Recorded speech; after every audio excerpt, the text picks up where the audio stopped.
Right, folks, finally got round to doing a newspaper review again. Family's out, kids out with a mate, walking around Leicester shopping, and wife's just gone to work, dog's in the garage, and the lurcher's in the conservatory, flat on his back in this warm heat of the 25th of July. I'm going to do the Star again. Like I've said before in the past, it's just a nice easy paper to go through, flick through, and give you all the titles.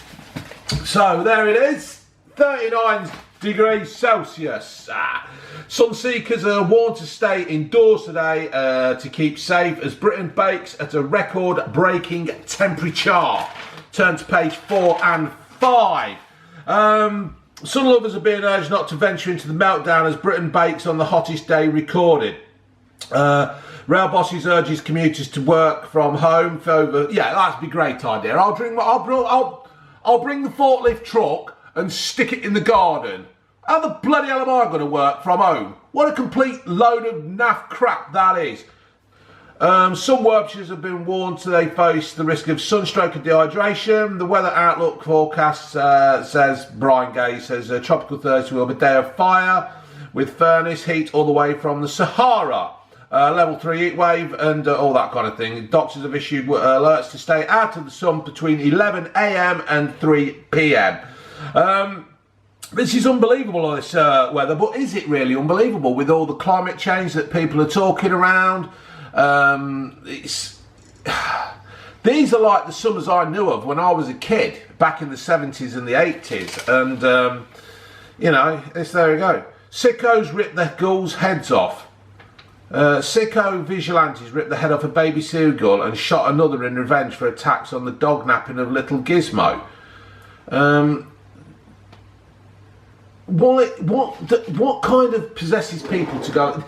It is the nature of the game. That is what it is. It's a predator. Seagulls, I think, are an actual. Are they? Yeah, gulls are a protected species. So people could actually get a real massive fine and probably prison for doing this cruelty. It's their nature. It's their way of life. They're hunters. Just leave the seagulls alone.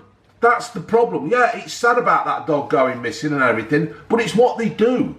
It's like all them silly fucking idiots that went and killed them stingrays when Steve Irwin got killed. They go around, they went in the sea and cut all the tails off. What the fucking hell's wrong with people? What do they think they're actually achieving by doing that? Are they going to bring things back? No, you're just a bunch of fucking idiots. Barry's girl dies at the age of 33, page 11. I think this is going to be sad news. Obviously she's died, and boxing legend Barry McGuinness and his family were devastated after his beloved daughter died of cancer. Oh dear, well, I'll leave that there because there's nothing I can say or do that makes that anything better. It's just sad when people of that age. It's sad when people die of any age of that disease. I know it took my mother, and you know, it's ridiculous. So do you know what my thoughts are on this cancer thing? I personally think that there is a drug out there that cures cancer, right?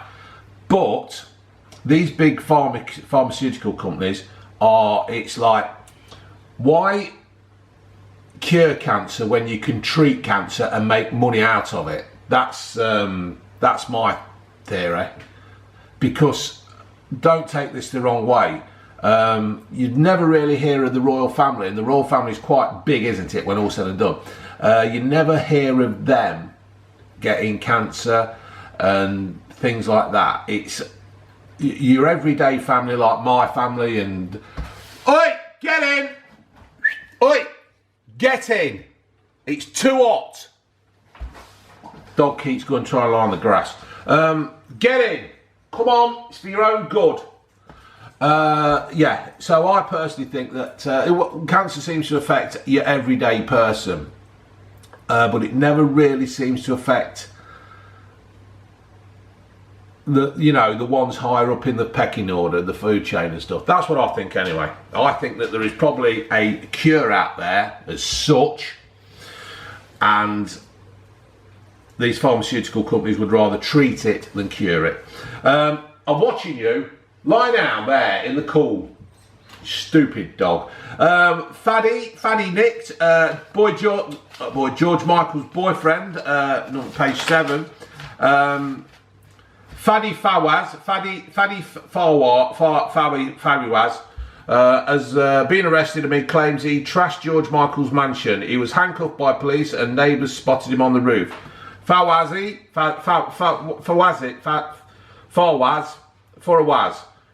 46, has been living in the house since his boyfriend George died on Christmas Day in 2016. Last week he was seen smoking and drinking beer at the central London pad in front of a smashed window.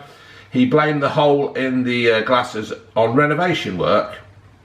Wham star George's family have begged Fawaz to leave the house, but he's refused. The singer, who had a hit with the song Freedom,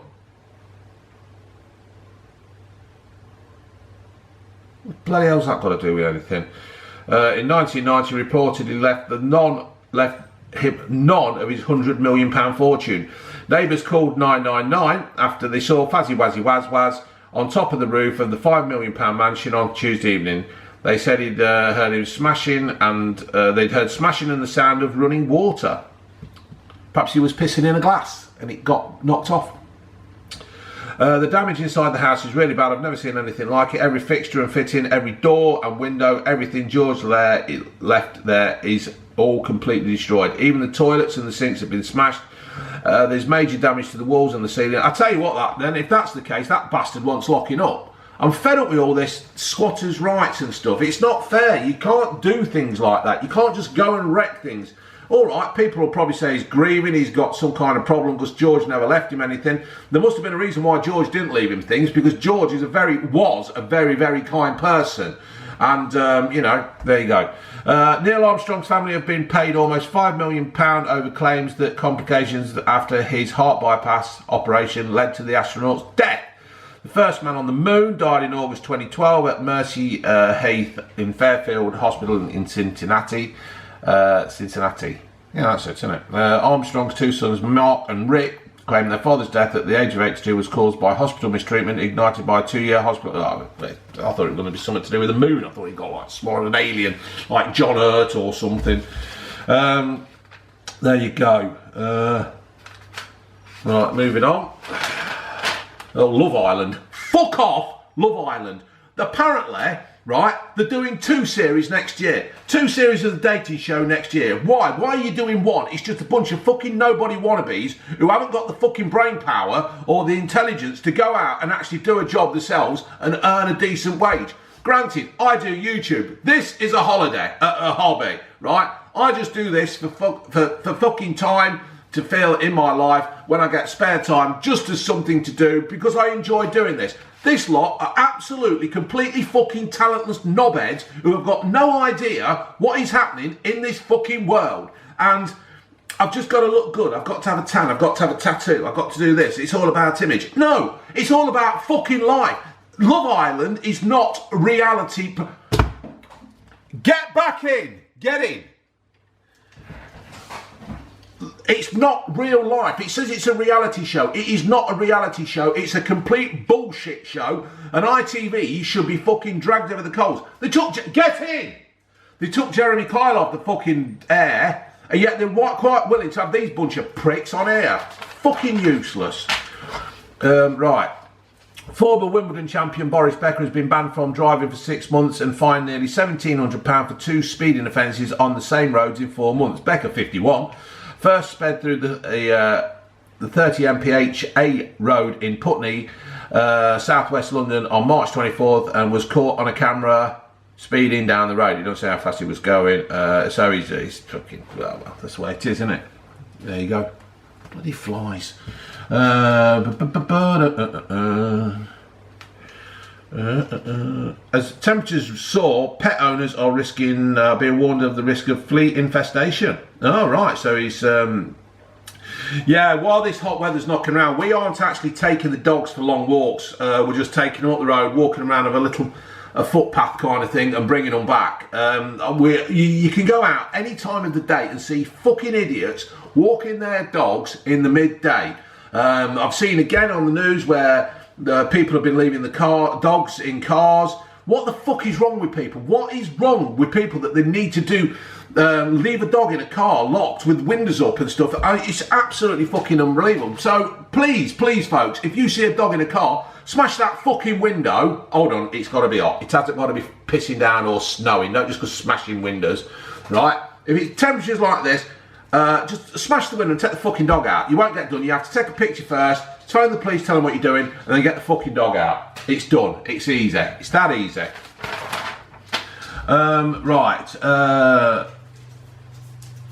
Kate Garraway and Richard Arnold fashion a cheeky creation as they reenact the pottery scene from Ghost. We'll leave that fucker there. Rugby Howe, he's died, aged 75. He were a fine actor, really, weren't he? And he did the Guinness adverts, didn't he? Yes, I quite liked him. Palin to undergo a heart up. Monty Python star Michael Palin has cancelled a book tour to have a heart surgery. The 76-year-old needs an operation on a leaky heart valve. All the best there, Michael. I hope you pull through. I'm sure you will, because I think you're quite fit, aren't you, really? I don't mean fit in the sexy way where I want to take him to bed. I mean fit physically.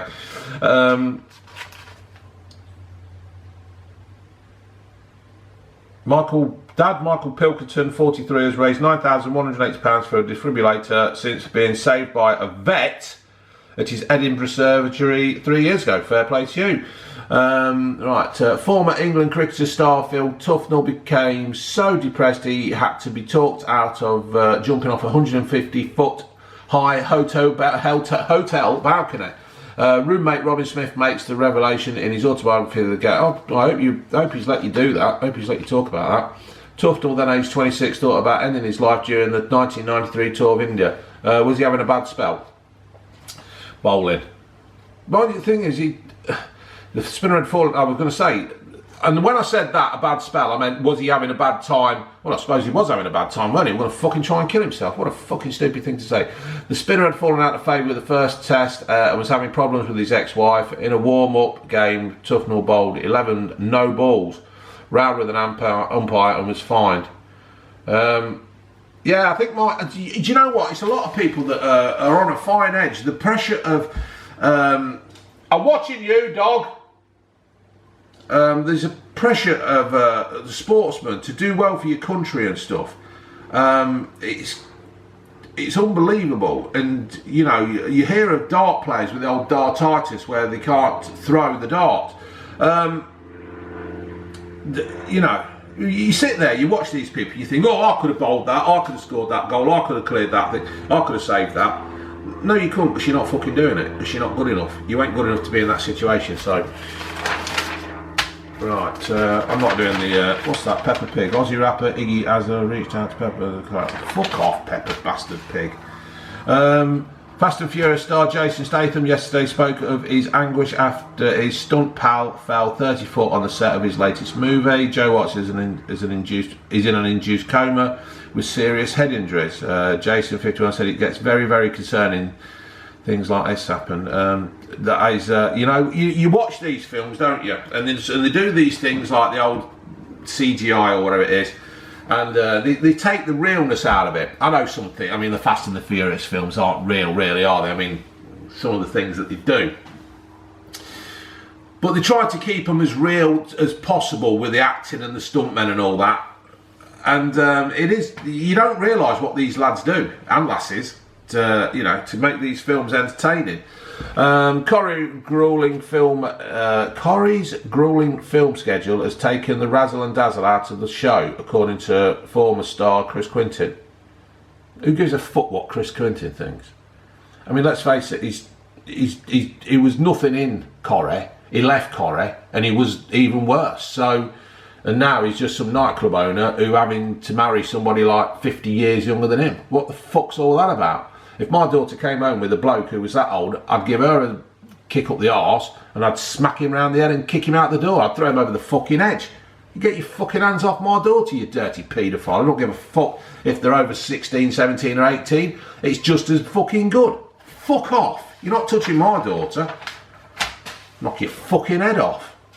Dwarf burglar Aidan Henry is hoping to become a telly superstar. Dubbed Little Man, with ex-crook as celebrity pals, including Stormzy and Lethal Bizzle. Now the 24-year-old has secured a starring role in the mockumentary-style web series Somewhere in London. No, I can't be bothered with that. They're making it sound like it's alright to be a burglar, destroys people's houses and take the stuff, but then become a star.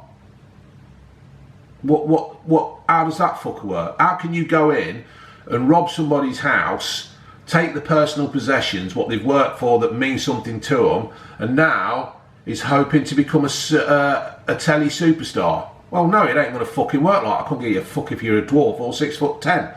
You're fucking wrong. And all this bollocks about, oh, he made mistakes in my life. I fucking never made mistakes. I never went into burglary and robbing people and stuff. I fucking got out there and did hard work. So fuck you.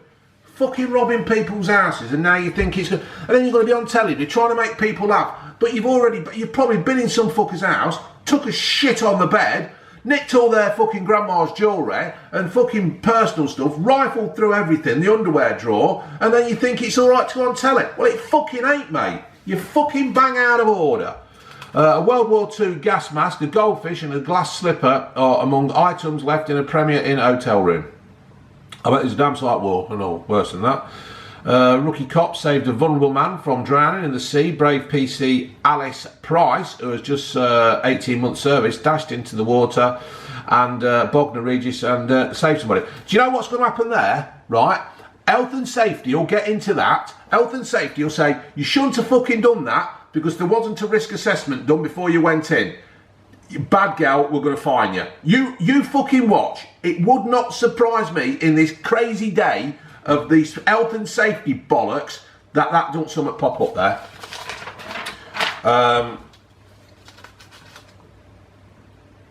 A pub has been shut after customers breached a mobile phone ban. Brewery chiefs Humphrey Smith, 74, barred phones, jukeboxes, slot machines and TVs from the 300 boozers to encourage social conversation.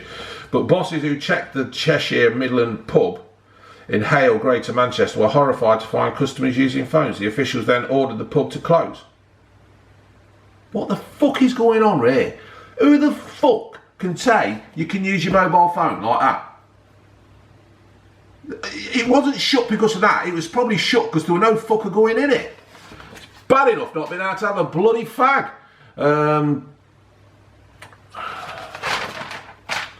No, I don't want that. Wrestling. Wrestling. Tony Russell watched first WWE match. Oh yeah, she's the NXT, isn't she? UK. I've stopped my subscription to the WWE because while Brock Lesnar has got that belt, they can just fuck off because I'm fed up to death. I'm fed up to the back teeth with Brock Lesnar coming in, doing 5 minutes so-called work, and then fucking off with the belt for 3 months, not turning up. And you got Paul fucking Heyman going, reigning undisputed independent. No, he isn't reigning because he don't fucking turn up. You've got to keep turning up to be reigning, defending. When does he defend it? He don't fucking defend it. And undisputed, well, that's fucking up for debate. Anyway, Paul, you fucking useless cunt. The worst thing about Paul Heyman is he's got some of you people don't even know what I'm on about, but it's wrestling. He's got so much talent to give to wrestling, and he just fucking sits on Brock Lesnar's shoulder. Oh, you're wonderful, Brock. You're fucking brilliant, Brock. No, you're not, Brock. You're fucking fat. You get out of shape, and you go bright red when you do anything. Fuck off.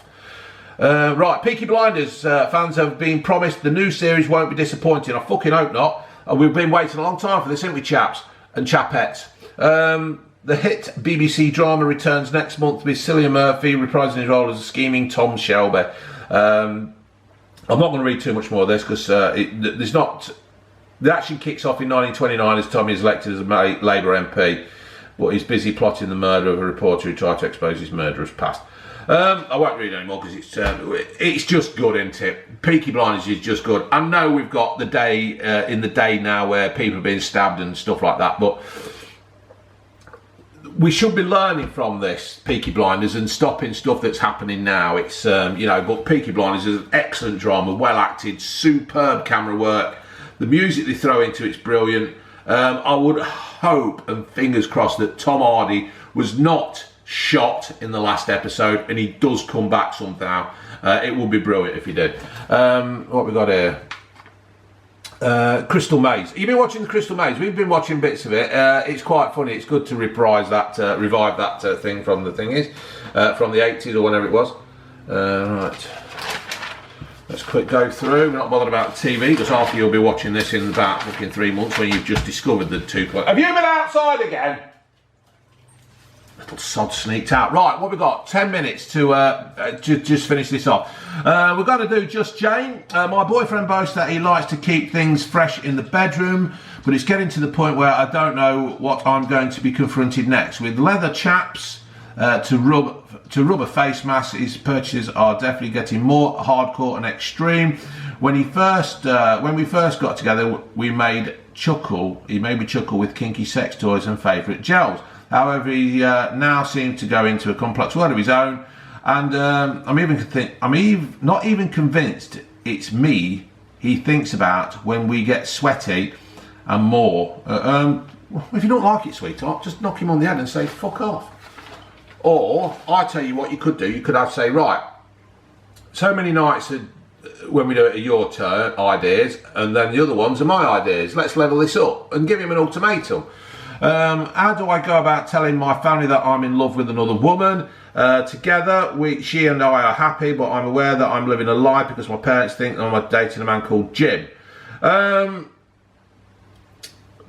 you know what, right? In this day and age, you should try and have a word with your parents to see what they think. She can't see a mother accepting that she's in love with another woman. If my kids, whatever they want to do, they can do, right? I am not going to stand there and judge people and discriminate and anything like that. I'll draw the line at a Forest fan, though. Not having a Forest fan in.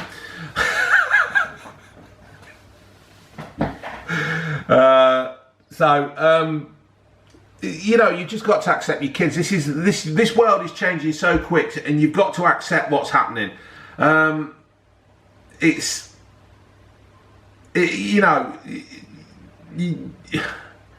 got to put yourself in their position and things like that. So, I don't know, whatever. I would like to think that I'm a kind of parent that I'm quite open.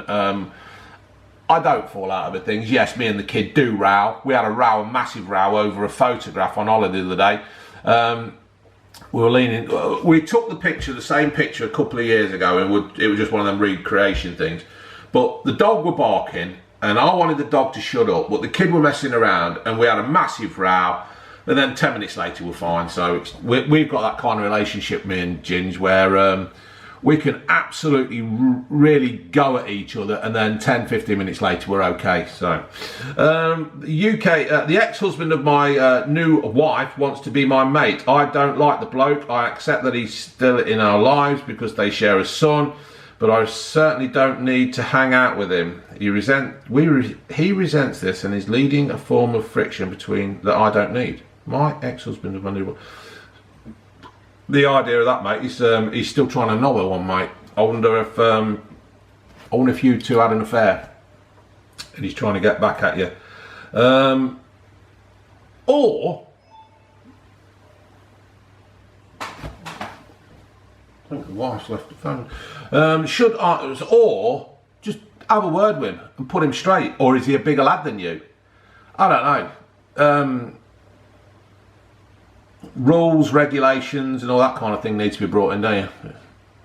So, should I be worried that my new boyfriend can't stick to his job? He loves club. Yeah, you should be fucking worried. He loves clubbing, drinking and having a good time. Yeah, you should be worried because he's not going to... it concerns me that his dad and his uncle have never worked, although his mum is a grafter. Yeah, in fact, to tell you what, sweetheart, I'd just kick him into touch now because he is going to be absolutely nothing for you. If you've got dreams of owning your own house, cars, holidays, children and all that kind of stuff, he ain't the one to provide it for you. So I think personally, you best just kick him in his nuts and fuck off. Leave him. He's nothing. Right, let's have a quick look what we've got. Just under 5 minutes. Cricket, England-Ireland Test match. I can't understand. I suppose Ireland aren't a bad side. They are developing quite well, aren't they? Let's have a quick look at the England's first innings.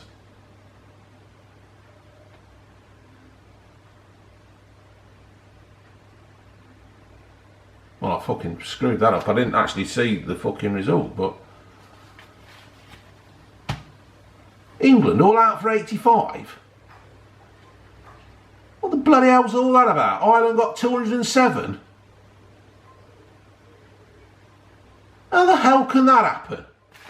Fucking hell. Shit. World champion, you see. Everybody's going to want to get you. Right, what we got? 5 minutes, right. Tony's goal. Tony Adams has learned the lessons of Sir Clive Woodward's failure to switch to a different sport. The ex-Arsenal and England captain formally started his new role as Rugby Football League president in the RF. Why the fuck is Tony Adams doing rugby league? Rugby football? But whose fucking bright idea was that? He never played the bloody game. All he did, he played Arsenal, won the league, won cups, got drunk, stuck his Sierra in some fucker's brick wall. What the bloody hell's all that about? For fuck's sake, some people are complete knobheads. Why don't you let me be in charge of rugby? At least I played it at school and broke my wrist. It's